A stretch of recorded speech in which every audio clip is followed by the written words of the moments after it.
Hello, and thank you for joining us for episode 6 of the Hear Her Story podcast. My name is Allison Graylis, president of the Women in Manufacturing Association, or WIM.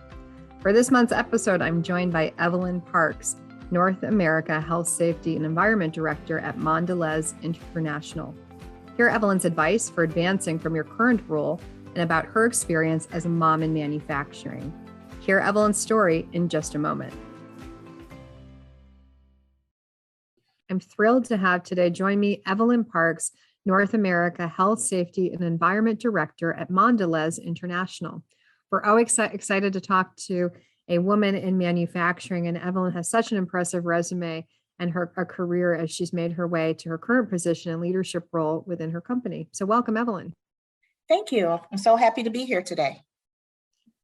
So Evelyn, we're thrilled to have you join us as a guest today and share your story and talk a little bit about your journey in manufacturing. Interestingly, when we talk to members so often, they never thought they would find their way into a manufacturing career. And often it's a career by chance rather than choice.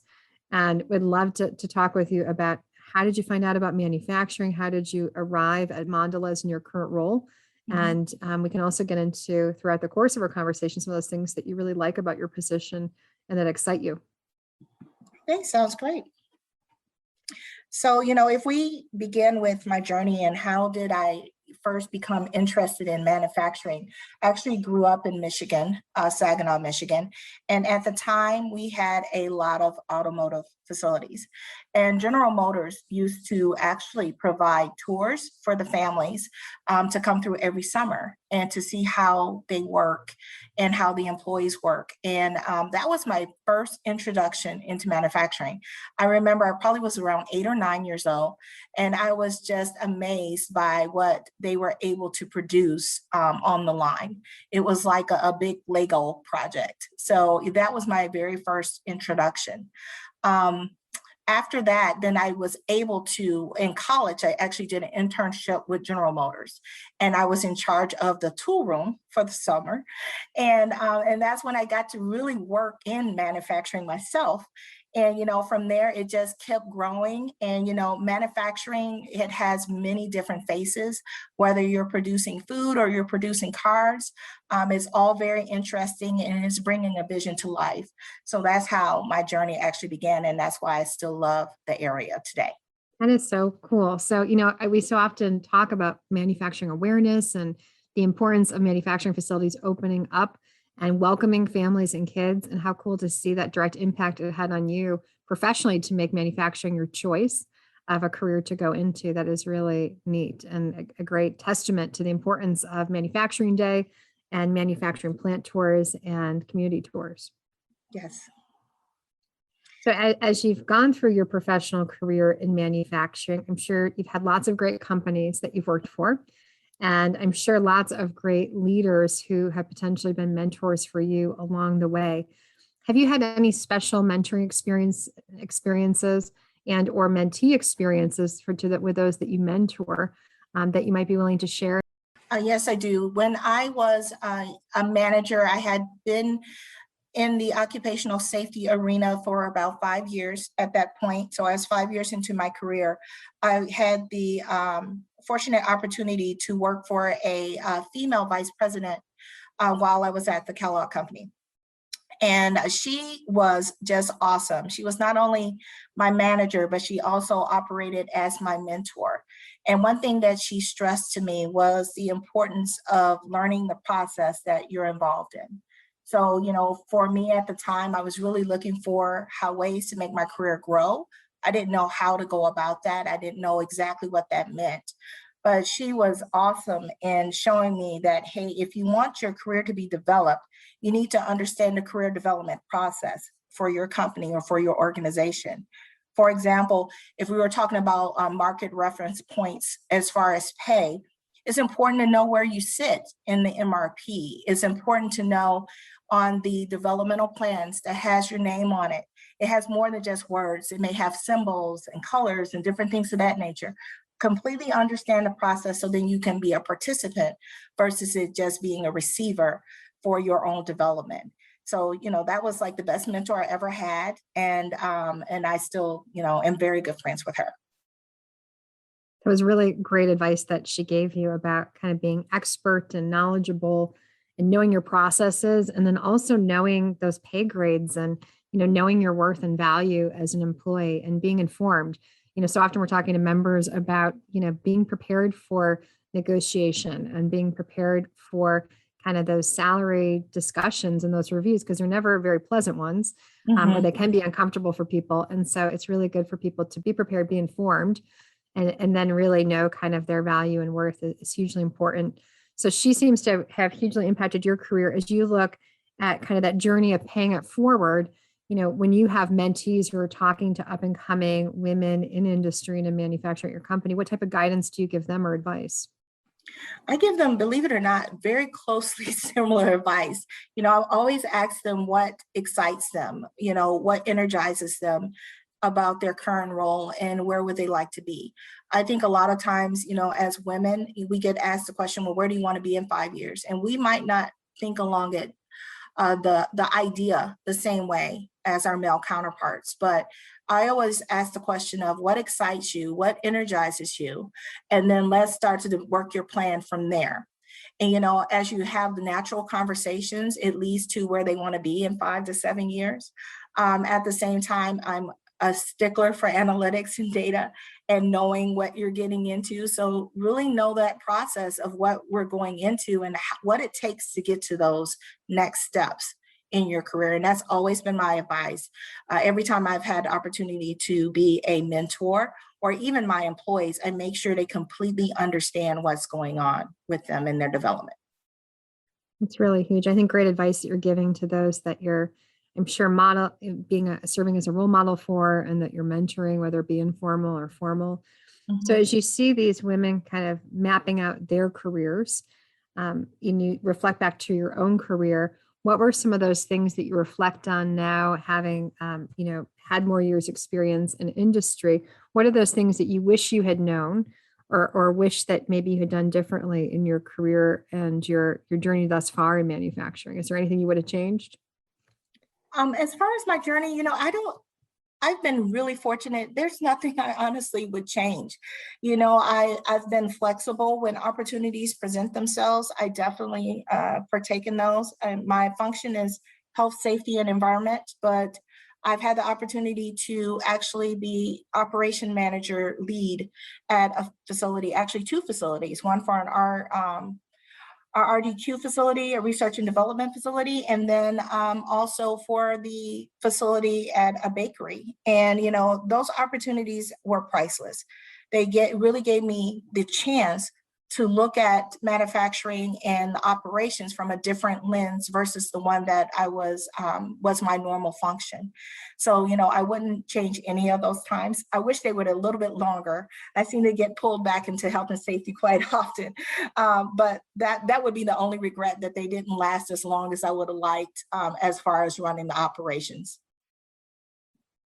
Well, I can't imagine that your year was a dull one, or the last 18 months have been a dull one in the area and your area of expertise, focusing on health, safety, and environment for Mondelez.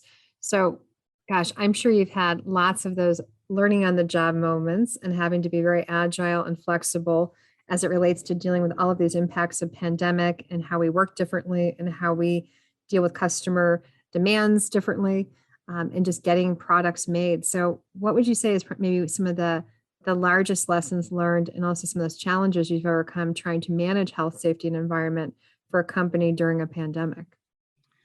Well, I would say the largest opportunity is that when you have a pandemic, it's new for everyone. So not only are the employees and the stakeholders that we support going through the pandemic for the first time, we are as well. So, we have to learn the regulations and things as they're constantly changing. You have to stay abreast of those. And then on top of that, we still have our normal day-to-day compliance from a health and safety environmental perspective. OSHA doesn't change. We still have our normal OSHA compliance, and as well as the EPA. So, the biggest opportunity or stretch is making sure you provide balance to your teammates and that they don't get burned out when going through this process. So because of my function, and dealing with COVID, it definitely played heavy on the function. In a lot of areas, they were the lead, as well as they had to partner differently with HR, differently with our legal teams to make sure that we all stayed in compliance, we all learned at the same pace, and we were able to keep our employees safe while they worked. So as you look at your team, we've been talking to a lot of manufacturers about how they've shown appreciation, how they have said thanks to their teams. Were there any innovative or creative things that you did to, as you said, kind of help your team stay balanced and sane during a time when I'm sure there were lots of demands? One of the big things that we've done is to acknowledge the work that goes into having an employee work the hours that they needed to work in order to provide a safe working environment. So acknowledging the efforts is number one. And number two is there's small things that you can do. I sent cookies to my team out in the field just to say, hey, here's something small, but we appreciate you. Or candy and different little things like that that they get to choose from. We've done lunches where it's like little cards, gift cards that they can have, and then they can order, dinner into their home. So there's multiple things that you can do to just show your appreciation and to say thank you to the employees. And it's huge, and it goes a long way. Even the smallest token of appreciation can mean so much to an individual, as well as just being recognized, as you said. For your work to be recognized, to be given a shout out, whether it's through an email chain or on a Zoom call, it means a lot to everyone, especially when they're working extra hard. So that's great that your company. I like to personally just call them and say thank you. Yeah. I appreciate everything that you're doing. And how can I help?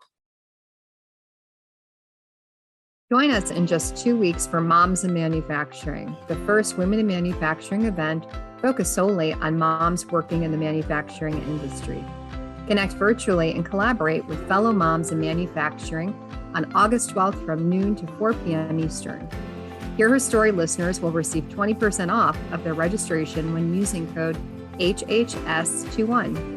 Visit www.womeninmanufacturing.org for more information and get 20% off of your Moms in Manufacturing registration with code HHS21.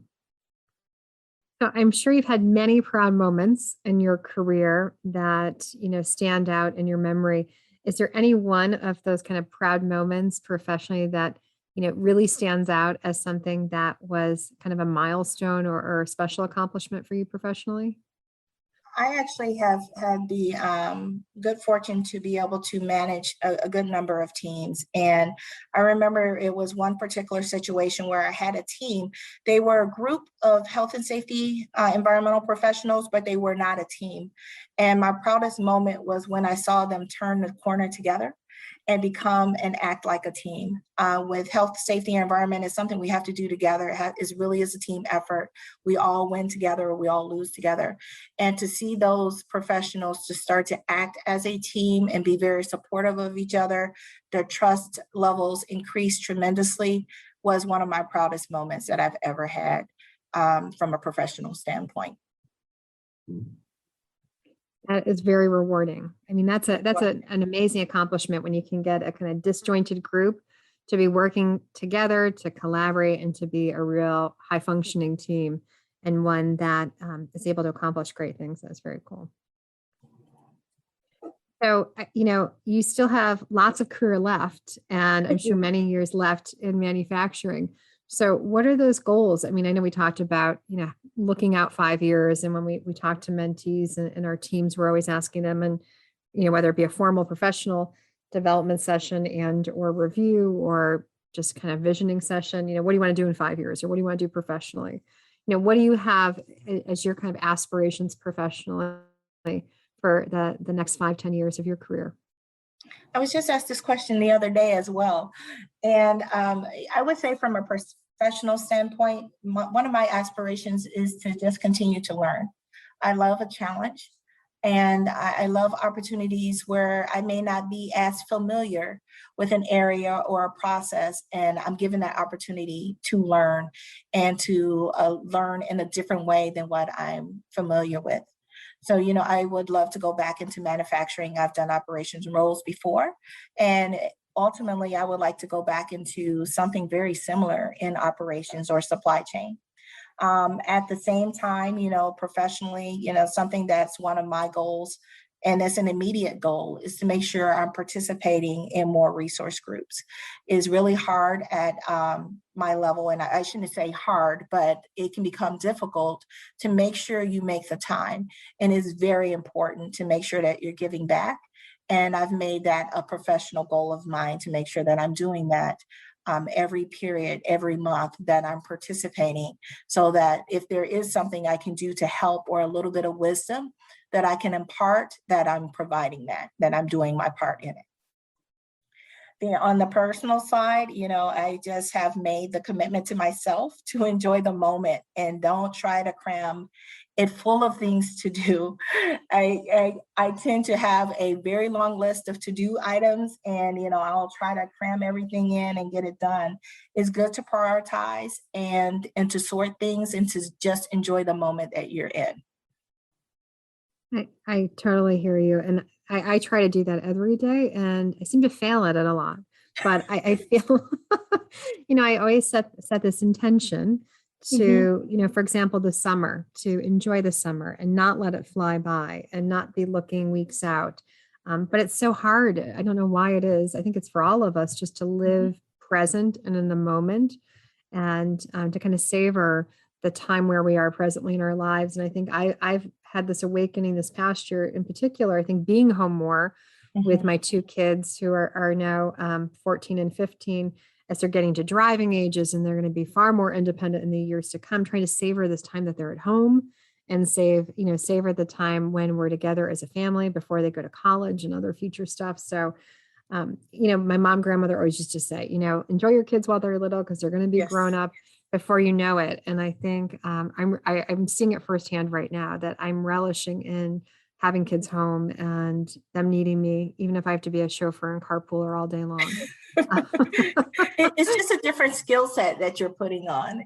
I remember early in my career, I think it was a training course I went through, but it was titled Be Here Now, Be Present Now. And I try to do that while I'm at home with my children as well.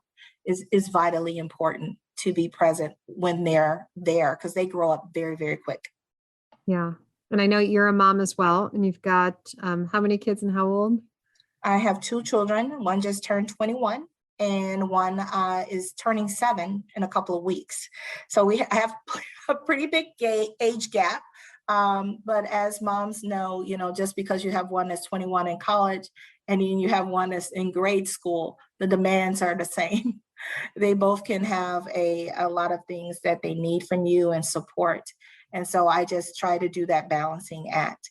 It's also important to know that I'm divorced. And so, as a single mom, this is a new journey for me. So I'm learning how to balance and how to be present at all times when the children need me, because I don't have that partner in the home. So it is a unique situation, but I am making it through, and they seem to be happy. They're flourishing. So it's all good. Yeah. As long as they're happy and healthy and safe, right? Those are the important things. And, you spoke about balance. And I think that's one of those things that I think most of us women who are also moms can struggle with, is figuring out, how do I integrate both that personal and professional life? And how do I, still have ambition, or how do I want to, and navigate having a career while at the same time trying to be successful at a mom? And there's lots of trade-offs. There's lots of stress that we all experience along the way.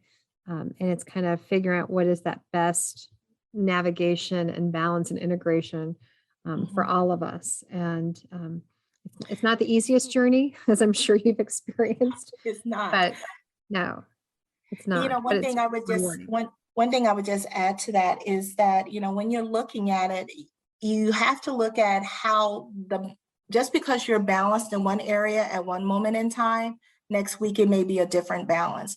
And it's okay. It's okay not to box yourself into a framework that is hard to comply with. So, 1 year your children may need you a lot more and need you to be home more. And then another year they may not, you may want to focus more in on your career. I think that's okay to do that, is to constantly reevaluate where you are. We do it in the manufacturing process all the time. We call it plan, do, check, act. So you put a plan in place, you check it, you see how it's going, and then you act. But then you go back and you you reevaluate the plan and make sure that it's still working effectively. And that's okay to do the same when we talk about our personal lives, our personal and work lives and how they integrate with each other. And another big component that I think we miss out on as women a lot is we don't always put ourselves into that balanced equation. So, being a single mom, I do a little bit more spa days than I've ever did before. And it's okay. So I have a few spa days that I may like once every quarter, like go and do an afternoon and relax a little bit. And that is because there are so many demands, and it's okay to take care of yourself as well. So you can be the best for work and be the best for your children. Yeah, that is so important. And I suffered from, and I say praise to all of that. And, I remember for years I was traveling a lot, and I would come home on a Friday night and I'd be exhausted, and there would be heaps of laundry waiting for me. And, being a traveling woman is Yes. very different so often than being a traveling spouse who's male. And I would come home to all of these demands of trying to get house back in order and get things situated. And I'd feel guilty if I wanted to go out with girlfriends, let's say that Saturday for brunch or Sunday to get together, because it was more time out of the house, but I needed it. I needed to decompress and to get out and be able to talk to other friends' moms and chat about common challenges and problems and just a vent. It's necessary, as are your spa days, and as is getting kind of just some headspace to have a pedicure and just Yes. relax. It's Something needed, or we all simple. burn out. It's We all get exhausted, and we need that time to recharge. Absolutely. I completely agree. I've been a traveling mom as well, where I was on the road, it felt like 80% of the time. And, you rush to get back because you don't want to, you feel guilty about being out of the home. And then as soon as you walk through the door, the children don't necessarily see the fact that you've been traveling and in meetings from 6 in the morning or 7 in the morning to 8 at night. They just know that mom is back. So it's very important to take care of yourself. And then that way you can be the best to take care of them. Definitely. So as you look at kind of how work is so different now for all of us, pandemic, again, some of those positive outcomes have included, people having more flexibility, many of us having the opportunity, for many of us, again, the first time ever, perhaps working from home for many.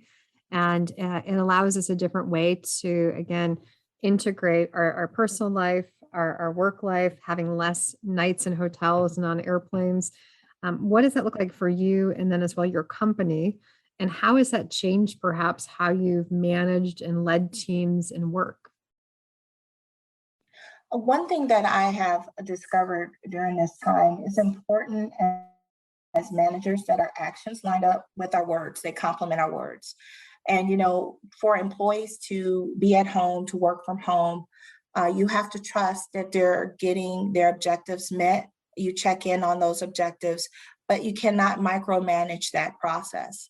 And I've never been a micromanager, but I have been to the point where, like, I understand exactly what's going on with absolutely every project, and we can move forward with that. You have to really trust your employees, and you also have to trust if I never check, we use Teams. I never check, well, this person's been off of Teams for, 2 hours. I assume positive intent. If they're off, then they either have something personal going on, or I assume they're still working. They may print off a document and read it. They might be on a phone call. You just do not know. But trust is so vitally important. And if we role model that, the employees trust their employees. So it's just vitally important, I think, to make sure your walk complements your actions and what you say. Yeah, that's great advice. And I think trust is so important. And I think having kind of that concept, like you said, that you believe employees have best intentions, and they're getting their work done, and they're working responsibly. And I think that this independence is given people is excellent. And I think, I know there's a percentage of people that are ready to get back to work into physical offices, and they work best, perhaps some people that way, but it's nice that, especially for those who are looking for flexibility, that manufacturing companies, many who hadn't been adapting to that opportunity, many are now, which I think is a good thing, and will help hopefully with recruitment and retention of Yeah. employees of all different genders and ages alike. Are you feeling inspired by our guest's manufacturing journey? Elevate your own path to success by enrolling in an education program produced by the Women in Manufacturing Education Foundation. The WIMEF creates opportunities for you to collaborate, network, learn, and grow through our programs, which are built for individuals from all areas of manufacturing, from production floor leaders to the C-suite. Graduates gain actionable insights and competencies needed to grow in the manufacturing space. For more information on the educational programs delivered through the Women in Manufacturing Education Foundation, please visit our website at www.wimef.org.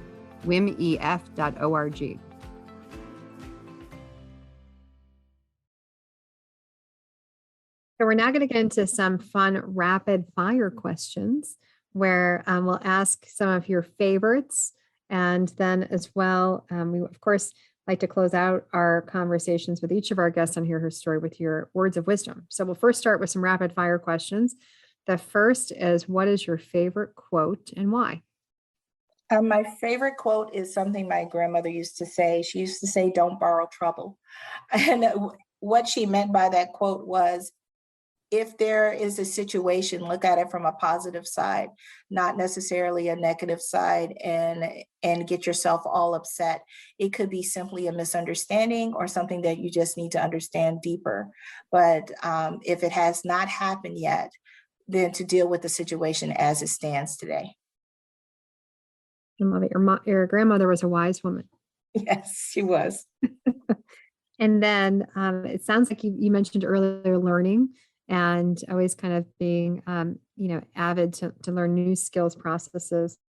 What's your favorite book of all time, perhaps, or favorite book you're reading right now, or favorite kind of thing that you're learning with? Well, I love to read, so I read a lot. And one of the books that I'm reading currently is Joel Osteen, Peaceful on Purpose. Is a really easy read, and it helps me in my day to day. Is something important to make sure that I keep at front of mind, Right. especially with dealing with health and safety environment. It could change tomorrow. There could be another pandemic, or there could be another emergency that we would have to deal with. So it's really important. Definitely. Now, do you listen to podcasts or listen to audiobooks? Do you do that as well if you're an avid reader? Do you do the traditional book? What's your choice? I do the traditional books. I used to listen to podcasts quite a bit, but since I work from home, I'm on the computer and I'm working, or I'm on a call. So I do notice that our calls have increased, since everyone has begun to work from home. There's a lot more meetings that way. And so I don't get to listen to as many podcasts. I love the fact that we're doing them now for WIM.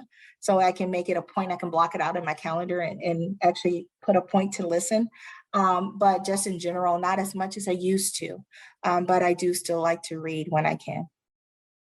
Yeah, I love reading. I used to be an avid reader when I was younger. And I don't know if it's just age, but I find that I usually go to read before bed and then it zonks me out. So, and I It wasn't relaxes. getting books read and I was getting so many great recommendations. And I'm like, this stinks. I have a long list of books I want to read, but I can't seem to finish a one. So now I have finally jumped on board and am doing Audible and audiobooks. And I'm enjoying it because I tried this past year to make kind of a fitness commitment and to get out walking and to be more active. And so now I've been able to marry that and get two things done at the same time. I can also listen to books while getting in some steps and mileage. So it's kind of been a good fit for me. So, favorite movie, which I think I love when I hear people's favorite movies, because you can sometimes glean a lot from what is their favorite movie. So, what is your favorite movie and why? Okay, don't judge me. My favorite movie is She Devil. It has Roseanne Barr and Meryl Streep in it. It is really hilarious. I just love the movie. I loved how the wife in the movie transformed herself. And it was a transformation that was pushed upon her, but she took advantage of it, and she made a lot of change. She went from being a housewife to a businesswoman. And that transformation was just amazing to see. She had ulterior motives while she was doing it, but I got the part out of it that, she was able to make that transition, which it means there's nothing too hard that we can't do if we put our mind to it. I'm gonna have to go back and watch that movie. I know I've It is watched it really years funny. ago, so I'll have to go back and check out She Devil. And what was your first job that you ever had? My first job I ever had was I was a co-op at Dow Corning in the R&D lab. And I actually began there when I was 17 years old, my 12th grade year. And how did you find out about the opportunity? Just through your school or through their career counseling? It was through our school. I want to say it was through the career counseling at the time. It's been quite a bit of time now. It's hard for me to remember. But I want to say it was through our counselor, and they had posted that the different organizations, it was Dow Chemical, Dow Corning, and General Motors, were going to be accepting applications for a co-op program. And I actually applied for all three positions, and I was rewarded those positions. But the funny part of the story is I almost did not apply, because at the time when I was 16, I was trying to get a job, and it was so hard for me. I could get jobs tutoring, but I couldn't get a job at like Burger King. And so I was like getting really defeated. I was like, well, I can't even get a job at Burger King. I don't know why. I have a great GPA. It's like a 4.0. And my mom was like, well, did you finish your applications for Dow and for GM? And I was like, well, no, because they're not going to hire me, because Burger King would not even hire me. And she's like, no, you sit down and you finish them. And she made me do it the last morning that they were due, because she asked the question. And I'm forever grateful for that, because it really set me on a path of success. I filled them out and I applied, and I was rewarded all three, and I chose to work with Dow Corning. That is really cool that your mom, she got you to sit down and do those applications She before they did, were because due. I was like, they're not going to hire me. She was like, yes, they will. You don't know that. Apply. So always apply. You never know. There's no harm in trying, right? Yes. There's no harm. And so how do you spend your downtime? I'm sure you have tons of downtime. I I'm don't get saying as that much with as I would Jess. like. Yeah. But when I do have downtime, I like to spend it with my family. I like to spend it with my girls and my extended family. I have a pretty large family. And then I like exploring new things. So if we've never been to an area of the country or someplace in the world, I'm like, well, let's try that. We haven't done that before. And trying new things really excites me. So, those two are what I like to do when I have some downtime. And have you folks traveled yet since pandemic has lifted and people now can travel and go places? We did recently. So I actually went down to Corpus Christi, Texas. So it was still in the state of Texas. It was a really good trip. It rained quite a bit. It was originally scheduled to go to St. Croix, but we thought the hurricane was going to hit it. So we rescheduled at the last minute, and then it turned out St. Croix had beautiful weather. But the learning to that, I'm still planning to go over to St. Croix, is just not to do it during hurricane season, maybe.